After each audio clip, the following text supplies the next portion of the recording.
Salut, c'est Hugo, j'espère que vous allez bien. 35e jour de confinement, bon courage à tous. Au passage, bienvenue à tous les nouveaux qui sont abonnés à la chaîne depuis quelques jours. C'est parti pour un nouveau résumé de l'actualité concernant le coronavirus. A noter au passage que pour la première fois de l'histoire, ce soir, le prix du baril de pétrole pour livraison en mai était négatif aux États-Unis, ce qui veut dire que les producteurs sont prêts à payer pour donner leur pétrole. C'est un événement historique qui pourrait avoir des conséquences immenses sur l'économie et c'est un sujet complexe. Du coup, une grande partie de notre point quotidien demain, autrement dit mardi, portera sur ce sujet, histoire d'expliquer au mieux la situation. Et on commence tout de suite avec des nouvelles d'Asie où on observe une nouvelle vague de l'épidémie en commençant par Singapour. Par exemple, aujourd'hui, le pays a annoncé plus de 1400 nouveaux cas en 24 heures. Cette forte hausse ces derniers jours peut étonner, notamment quand on sait que Singapour avait réussi jusqu'ici à contenir la propagation du virus grâce notamment à des tests massifs et au traçage controversé de la population. En fait, les autorités ont découvert un nombre important de cas au sein des habitations de travailleurs migrants qui sont souvent insalubres et ne permettent pas de distanciation sociale. Bref, résultat, après y avoir renoncé pendant longtemps, le 6 avril, Singapour a finalement mis en place un confinement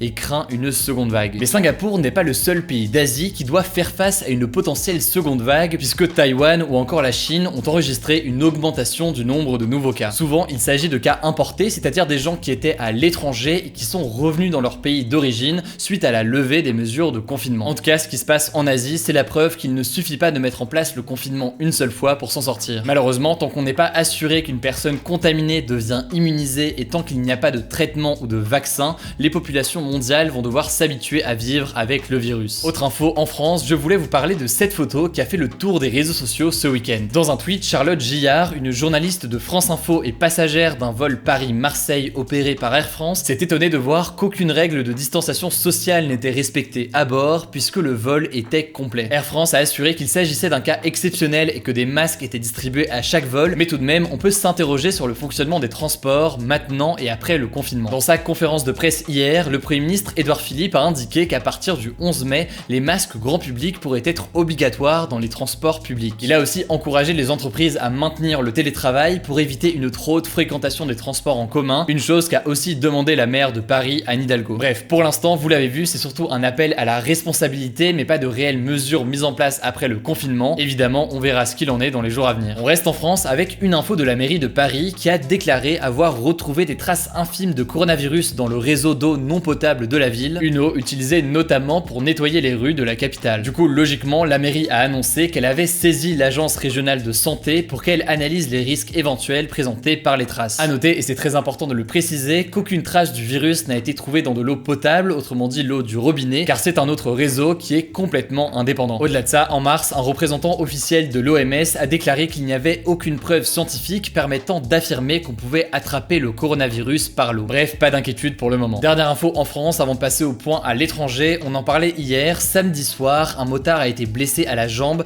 lors d'une collision avec une voiture de police à Villeneuve-la-Garenne près de Paris. Des témoins affirment avoir vu une violence policière et au-delà de ça, une vague d'indignation a été déclenchée sur les réseaux sociaux. Résultat, il y a eu des nouveaux incendies cette nuit dans plusieurs villes de banlieue parisienne comme Aulnay-sous-Bois et Gennevilliers notamment pour protester contre les forces de l'ordre. Plusieurs incendies ont été déclenchés, notamment sur des véhicules, des feux d'artifice ont également été tirés et les policiers ont dû riposter avec des gaz lacrymogènes. De son côté, le jeune homme victime de l'accident a décidé de porter plainte contre les policiers qui l'ont interpellé. On vous tient au courant évidemment de l'évolution de la situation dans les jours à venir. Au passage, le nouveau bilan en France est tombé. La France vient de franchir la barre des 20 000 morts avec 550 nouveaux décès enregistrés aujourd'hui. Cela dit, et c'est important de le noter, le nombre de patients hospitalisés et admis en réanimation continue à diminuer lentement. Comme chaque jour, vous le savez, on fait un point à l'étranger et on commence en Allemagne d'abord où le déconfinement a commencé. Beaucoup de magasins de moins de 800 mètres carrés ont rouvert leurs portes aujourd'hui. Au-delà de ça, d'ici 2 semaines, les écoles vont commencer à rouvrir partiellement. Selon les autorités allemandes, l'épidémie est sous contrôle,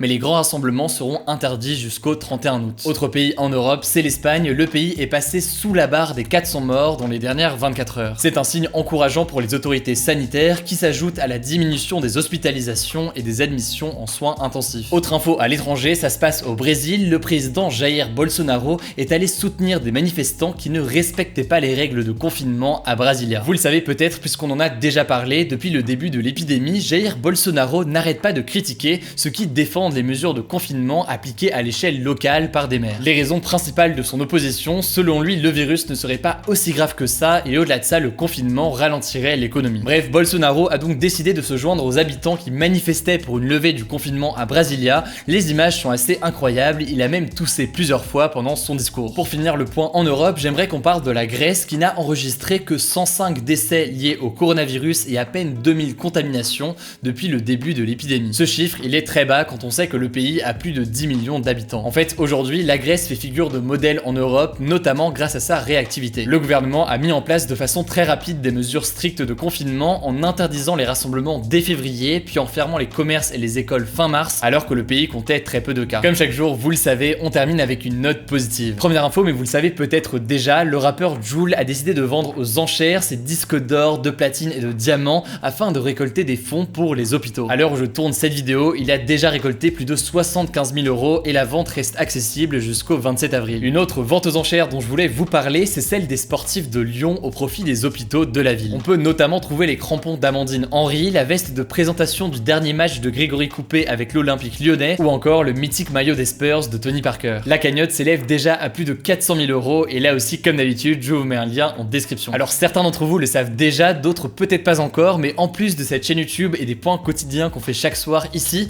eh bien on a un compte Instagram où chaque soir on poste un résumé qui se lit en moins d'1 minute et qui vise à donner un petit résumé de l'actualité concernant le coronavirus, mais pas que. Vous êtes plus de 400 000 abonnés à ce compte Instagram, donc merci du fond du cœur, et si jamais c'est pas encore le cas de votre côté, eh bien n'hésitez pas à vous abonner, c'est gratuit évidemment, le lien est en description. Écoutez, je crois que j'ai tout dit, merci pour votre confiance, on se dit à demain.